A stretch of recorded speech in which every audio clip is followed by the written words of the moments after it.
ನಮಸ್ಕಾರ, ನನ್ನ ಹೆಸರು ಮಹೇಶ್ ಬ್ಯಾಕೂರ್. ಗೋವಿಂದರಾಜನಗರ ಪೊಲೀಸ್ ಠಾಣೆಯಲ್ಲಿ ಪೊಲೀಸ್ ಸಬ್ ಇನ್ಸ್ಪೆಕ್ಟರ್ ಆಗಿ ಕರ್ತವ್ಯ ನಿರ್ವಹಿಸ್ತಾ ಇದ್ದೀನಿ. ಸಾರ್ವಜನಿಕರ ಸುರಕ್ಷತೆ ದೃಷ್ಟಿಯಿಂದ ಬೆಂಗಳೂರು ನಗರ ಪೊಲೀಸ್ ಆಯುಕ್ತರವರ ಆದೇಶದ ಮೇರೆಗೆ ನಗರದಾದ್ಯಂತ ನಾಕಾಬಂದಿ ಪಾಯಿಂಟ್ಗಳನ್ನು ಮಾಡ್ತಾ ಇದ್ದೀವಿ. ನಾಕಾಬಂದಿ ಮುಖ್ಯವಾಗಿ ಪಬ್ಲಿಕ್ ಸೇಫ್ಟಿ ಕನ್ಸರ್ನ್ ಇಟ್ಕೊಂಡು ಮಾಡಿರುವಂತಹ ವಿಷಯ. ಇದರಲ್ಲಿ ಮುಖ್ಯವಾಗಿ ರಾತ್ರಿ ವೇಳೆಯಲ್ಲಿ ಆಗುವಂತಹ ಅಪರಾಧ ಪ್ರಕರಣಗಳಾದ ಮೊಬೈಲ್ ರಾಬರಿ ಆಗಿರ್ಬೋದು, ಚೈನ್ ಸ್ನ್ಯಾಚಿಂಗ್ ಪ್ರಕರಣಗಳಾಗಿರ್ಬೋದು, ಮತ್ತೆ ವಾಹನಗಳತನ ಪ್ರಕರಣಗಳನ್ನು ಪತ್ತೆ ಹಚ್ಚಲು ನಮಗೆ ಸಹಕಾರಿಯಾಗಿದೆ.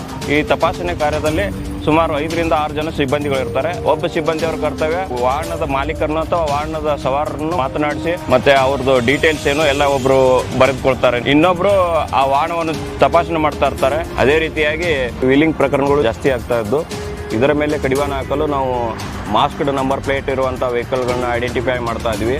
ಅದೇ ರೀತಿಯಾಗಿ ಮಾಡಿಫೈಡ್ ವೆಹಿಕಲ್ಗಳು ಇರ್ತವೆ, ಅಂಥವ್ರ ಮೇಲೆ ನಿಗಾವಹಿಸಿ ಅಪರಾಧ ಪ್ರಕರಣಗಳನ್ನು ತಡೆಗಟ್ಟುವಲ್ಲಿ ಈ ನಾಕಾಬಂದಿ ಪಾಯಿಂಟ್ ನಮಗೆ ತುಂಬಾ ಸಹಕಾರಿಯಾಗಿದೆ. ಈ ನಾಕಾಬಂದಿ ಪಾಯಿಂಟ್ಗಳಲ್ಲಿ ಕರ್ತವ್ಯ ನಿರ್ವಹಿಸುವಾಗ ಪಬ್ಲಿಕ್ ಜೊತೆಗೆ ನಾವು ಒಳ್ಳೆ ರೀತಿಯ ಒಂದು ಒಡನಾಟ ಇರಬೇಕಂತ ತಿಳ್ಕೊಂಡು ಈಗ ಏನು ಮಾಡ್ತಾ ಇದ್ವಿ, ನೆರೆಹೊರೆ ಕಾವಲು ಪಡೆ ಅಂತೇಳಿ ಒಂದು ಮಾಡ್ಕೊಂಡಿದ್ದೀವಿ. ನಾವು ನೀವು ಅಂತೇಳಿ ಅವರು ದೇವವಾಕ್ಯದಿಂದ ನಮ್ಮೊಂದಿಗೆ ಕೈ ಜೋಡಿಸ್ತಾ ಇದ್ದಾರೆ.